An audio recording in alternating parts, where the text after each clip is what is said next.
എല്ലാവർക്കും നമസ്കാരം. സത്യത്തില് വളരെ ചെറിയ വേഷമെന്നാണ് ഞാൻ ഈ സിനിമയിൽ വിചാരിച്ചുകൊണ്ടിരുന്നത്. പക്ഷെ പടം തിയേറ്ററിൽ ഇറങ്ങി OTT റിലീസായി ആൾക്കാർ കാണുന്ന സമയത്ത് എല്ലാവരും പറയുന്നു പൊന്മാൻ കണ്ടു, നന്നായിട്ടുണ്ട്, നല്ല രസമുണ്ട് ക്യാരക്ടർ എന്ന്. അപ്പോഴാണ് ഞാൻ വിചാരിച്ചത് ഇത്രയും വലിയ ക്യാരക്ടറാണെന്ന്. പിന്നെ അതുമല്ല, ചില ഷോട്ടൊക്കെ എടുത്തു അവസാനം ആ കർത്താവിന്റെ നോട്ടം ഭയങ്കര രസമുണ്ട്. ശരിക്കും പറഞ്ഞാൽ ഒരു പടത്തില് ഭയങ്കര നല്ല സിനിമയാണെങ്കിൽ അതിലൊരു ഷോട്ട് മതി ആൾക്കാർ തിരിച്ചറിയാന്നുള്ളത് ഈ സിനിമ എനിക്ക് മനസ്സിലാക്കി തന്നു. ശരിക്കും ഇത് ഞാൻ അങ്ങോട്ട് ചോദിച്ചു വാങ്ങിച്ച ഒരു സിനിമയാണ് ജോഷേട്ടൻ്റെ അടുത്ത്. കാരണം സിനിമയിൽ വരുന്നതിന് മുമ്പ് ഒരുപാട് ചാൻസ് ചോദിച്ചിട്ട് ഞാൻ നടന്നിട്ടുണ്ടായിരുന്നു. അപ്പം സിനിമ വന്നു കഴിഞ്ഞിട്ട് പിന്നെ ചെറിയ ചെറിയ സിനിമകളൊക്കെ ചെയ്യുന്നു, കുറച്ച് കുഴപ്പമില്ലാത്ത പൈസയൊക്കെ കിട്ടി. പിന്നെ എനിക്ക് ചാൻസ് ചോദിച്ചിട്ട് പടത്തിൽ അഭിനയിച്ചു കഴിഞ്ഞ് കഴിഞ്ഞാൽ പൈസ തരുമോ എന്നുള്ള ഡൗട്ടായി.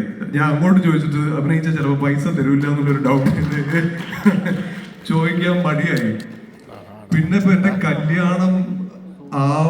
കല്യാണത്തിന് തൊട്ട് മുന്നേ ഞാനിങ്ങനെ ആലോചിച്ചപ്പോൾ കല്യാണത്തിന് കുറച്ച് പൈസ വേണം. അതിന് മുന്നേക്കെ എന്റെ കാര്യങ്ങളൊക്കെ നടന്നു പോകാനുള്ള പൈസയൊക്കെ എന്റെ കയ്യിലുണ്ട്. അപ്പൊ പിന്നെ കുഴപ്പമില്ല, അങ്ങനെ പോയിക്കോളും, പടം വരുമ്പം ചെയ്യാം എന്നുള്ള മൈൻഡ് സെറ്റിലാണ് ഞാൻ ചെയ്തുകൊണ്ടിരുന്നുണ്ടായിരുന്നത്.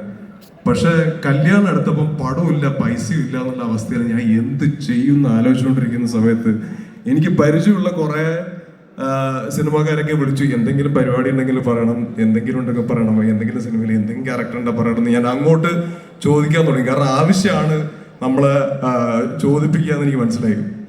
അപ്പൊ അങ്ങനെ ഞാൻ ജോഷേട്ടൻ്റെ അടുത്ത് വിളിച്ചു. അപ്പൊ ജോഷേട്ടൻ പറഞ്ഞത് ഓൾറെഡി ആയി, കൊല്ലത്തുള്ള കുറെ പുതിയ ആൾക്കാരൊക്കെയാണ് അഭിനയിക്കുന്നതെന്ന് പറഞ്ഞു. ബേസിലുണ്ടെന്ന് എനിക്കറിയാം, സജിനുണ്ടെന്ന് എനിക്കറിയാം.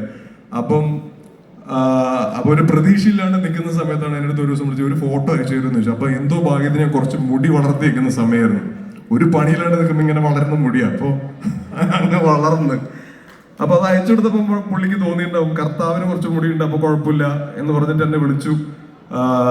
ഞാൻ പോയി കഴിഞ്ഞപ്പോ ഈ മുടീന്റെ മുകളിൽ വലിയൊരു മുടി വേറെ വെച്ചു തന്നു. അപ്പം പിന്നെ സാനിച്ചേട്ടൻ കണ്ടിട്ടുണ്ട് ഇത് എന്താ കോലെന്നൊക്കെ ചോദിച്ചു. അവസാനം സാനിച്ചേട്ടൻ ഇരുന്ന് കേളിയേപ്പിച്ചു.